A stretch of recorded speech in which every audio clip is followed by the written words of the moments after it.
Thank you so much, Dainik Jagran 9X, for nominating me in a Health Icon Awards. Thank you so much.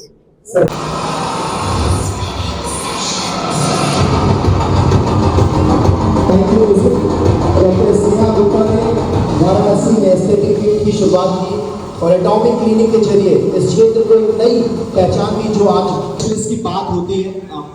कई बार मैं सिर्फ आपसे कुछ शब्दों में ये जानना चाहूँगा कि हम जब भी स्किल से रिलेटेड अगर हमें कोई भी समस्या हो तो हम किस तरह से अपने डॉक्टर का चुनाव करें, क्योंकि आज हम देखते हैं कि बहुत सारी डिफिकल्टीज हमारे सामने आ रहे हैं। हम चाहे हेयर ट्रांसप्लांट की बात करें, चाहे हम स्किन रिलेटेड किसी भी इशू की बात करें, आजकल लोगों के बीच में बहुत सारे इश्यूज आ रहे हैं। हेयर ट्रांसप्लांट में हमने कई सारे लोगों की डेथ भी देखी हुई है। तो अपने डॉक्टर का चुनाव कैसे करें और क्या चीज़ें सबसे ज़्यादा महत्वपूर्ण होती है एक मरीज और डॉक्टर का चुनाव करने में? Thank you first of all, ये एडवाइस देने के लिए दैनिक जागरण को ये एक अच्छा मौका है मेरे लिए कि मैं अपनी बात को रख पाऊँ। सो मेरे लिए पहले तो बहुत ही डिफिकल्ट था कि मैं एस्थेटिक और लेजर का सेंटर में बनारस में स्टार्ट करूँ। महादेव की जो नगरी है ऑलरेडी हेल्थ आइकॉन के लिए अवार्डेड हुए, ऑलरेडी यहाँ पे एक ऐसा हब है। सो एस्थेटिक और लेजर्स कहीं ना कहीं हमारे सेंटर्स या फिर पूर्वांचल में मिसिंग था। बहुत सारे इलाज हैं जो बहुत आगे तक बढ़ चुके हैं। तो अगर कोई भी प्रॉब्लम किसी को स्किन रिलेटेड या ऐसी कुछ होती है कि उसे क्या करना है और क्या नहीं करना है, ये तभी हो पाएगा जब सुकसल डॉक्टर यानी डॉक्टर्स की जो क्वालिफाइड टीम होते हैं, मतलब उस टीम में प्लास्टिक सर्जन्स भी हो, डर्मेट हो, एस्थेटिक फिजिशियंस हो, न्यूट्रिशनिस्ट हो, एंडोक्राइनोलॉजिस्ट हो। तो वो प्रॉब्लम्स बेसिकली किससे क्योर होने वाला है? क्या वो प्लास्टिक सर्जरी का क्वेश्चन है, क्या वो लेजर का है, क्या वो सर्जिकल है या क्या नॉन सर्जिकल है? तो कभी कभी पेशेंट्स बहुत ही कंफ्यूज रहते हैं कि करना क्या। अगर किसी के पास ये सुविधा होती है लेजर की वो देता है, अदरवाइज वो मेडिसिन से क्योर करता जाता है जबकि उसका इलाज लेजर है।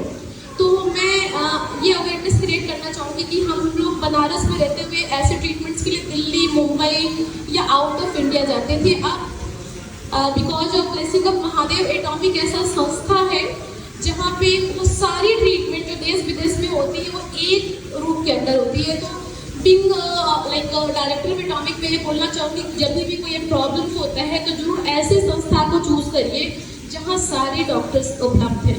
कभी कभी क्या होता है, आप देखेंगे पैर के नीचे बहुत सारे ब्लैकनेस हो जाते हैं और कभी कभी वो डायबिटीज़ के कारण होते हैं या फिर ब्लैक चीज़। आज मेरे पास एक पेशेंट आया, मैं आज की ओपीडी की बात कर रही हूँ, उसको हर्पी जोस्टर था सिंगल्स, बट उसको फंगल, एंटीबैक्टीरियल जितनी भी दवाइयाँ हैं उसको दे दी गई है कीड़ा रेंगने के नाम पे।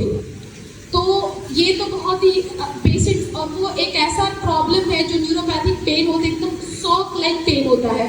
तो करेक्ट डायग्नोसिस, करेक्ट ट्रीटमेंट और वैक्सीनेशन भी अवेलेबल है। आपने देखा होगा अमिताभ बच्चन अभी उसका सिंगल्स का करते हैं, जब 30 और 40 के ऊपर है तो 2 डोज आप हर्पी जोस्टर का जरूर लीजिए। तो ये तभी पॉसिबल जब आप ऐसे जगह जाएं जहाँ सारा उपलब्ध हो। मैं दूसरा एग्जाम्पल दूंगी, थोड़ा समय और लूँगी। जैसे आर्टिकार्डिया होता है, हम लोग दवाई खा के परेशान है, जैसे मोनोक्लोनल एंटीबॉडी ओमालिजुमाब, जिससे आप निजात पा सकते हैं। तो मैं हमेशा बोलूँगी कि जरूरी नहीं है जो हम ने पढ़ाई की है वही ट्रीटमेंट ऑफ चॉइस है। समटाइम्स पेशेंट के लिए कुछ सबसे बेहतर होता हो तभी होगा जब टीम ऑफ डॉक्टर्स वर्क करें। चाहे वो ट्रांसप्लांट हो सकता है आपको ट्रांसप्लांट की जरूरत ना हो सकता है आप ट्रांसप्लांट के लिए फिट ना हो। मेरे लास्ट एक रिक्वेस्ट बोलूँगी, बोलूँ ज़्यादा बोलती हूँ एक्चुअली मैं। एक पेशेंट रिसेंटली हेयर ट्रांसप्लांट की काउंसलिंग चल रही थी प्लास्टिक सर्जन से। सारी काउंसलिंग होने के बाद उसने बताया कि उसको इम्बोलाई है। आप इम्बोलाई को इतना आसानी से ले रहे हैं। अगर आप टीम ऑफ डॉक्टर हैं तो you can cancel, you can negative counselling.